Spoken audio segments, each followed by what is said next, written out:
Starting from the bottom of lungs suffering a incredible infection of long-lasting and irrational hatred, we hear a roar bellowing forth. Twisting and turning and winding its way up and out, it is transformed through the larynx and trachea, moving from a roar to a screech, high-pitched and fierce, as if driven by some latent demonic force. The screech spreads as spittle through industrial fog.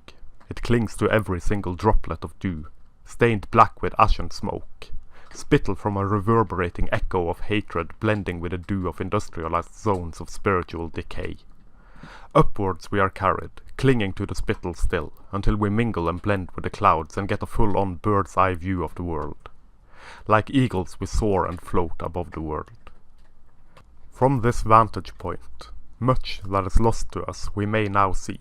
Strange echoes from a void of cloudy despair fill the air about us, charging it with tremendous energy.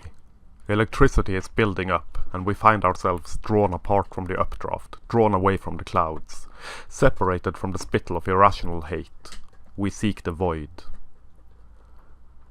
Gazing towards the void until the void is all we can see, and in the void, drifting and afloat, from shipwreck to shipwreck, we see the lost boys. Perpetually lost and stripped of meaning and direction, cast adrift by forces beyond their control, beyond reason, beyond madness, beyond the void. Grey cliffs bend over the void, cliffs cast in concrete, in piss and blood, a eternal monument of paradise lost and never regained. A grey spectre of isolation cast its grim countenance upon their faces and their eyes. And their eyes in turn reflect nothing but a grim spectacle of a future chopped down and left to rot where it fell, meeting nothing but indifference for those who might see them lying there as they walk past under the scorching sun of summer eternal.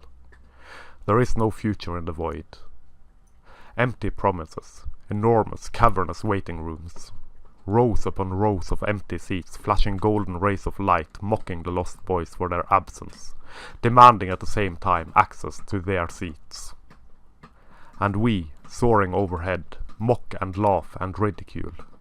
We wallow in their demise and urge it on. We pick at their flesh and at their bones with long beaks reinforced with metal and barbed wire, asking in a mocking, sing-song voice, "Why aren't you doing anything with your lives?" They don't respond. They drift further away, deeper into the void. Shadows cast from the concrete cliffs of infallible madness fill their cranial chambers, bouncing from wall to wall, gaining speed, gaining momentum, faster, faster, back and forth, until it all becomes a blur, and the cranial chamber, so pure at the beginning of time, turns into a chamber of excruciating hate in its own right. And we come full circle. Clouds close down, rain pours, the ground is turning to mud. It don't matter in the void. Rain or shine, the void stays the same. And we laugh and mock and frown. Our collective faces turn into grimaces of pure disgust and disbelief at how grown men can behave as the lost boys do, clinging to chimes of the past with breakneck loneliness and escaping into that which seems familiar, and at the very least shows no judgment. And to hell with the rest of the world, to hell with the void and the reason and the madness both. It don't matter much in the void. And from the depths of catatonic despair come the death parade.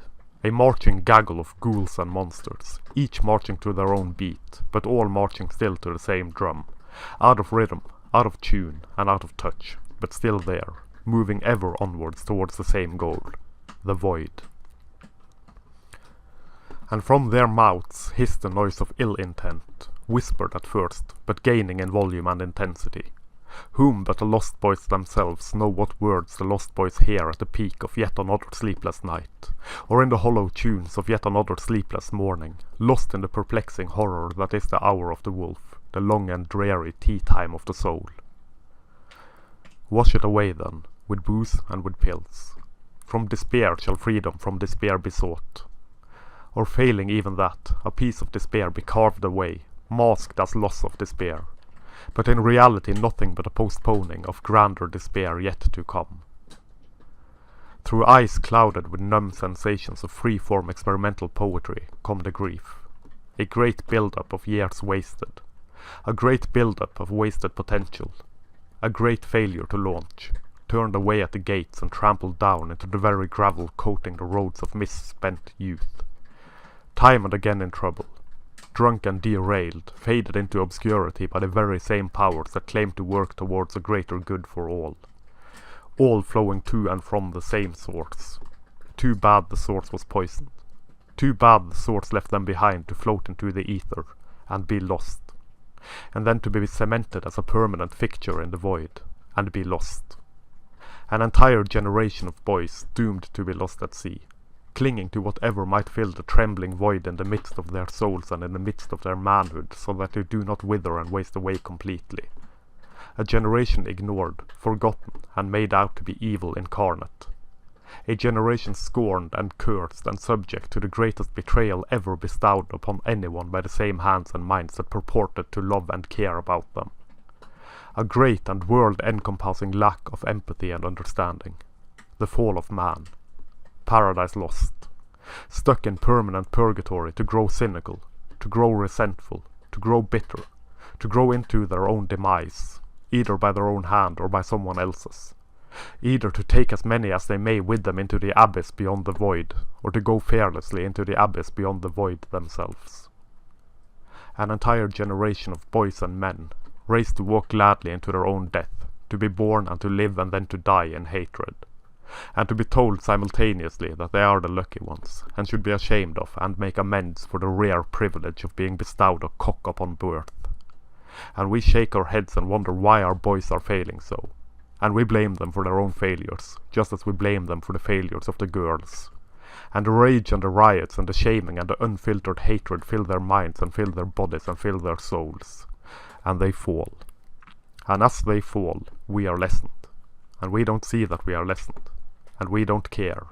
And we don't notice that we are lessened. For they are nothing but lost boys.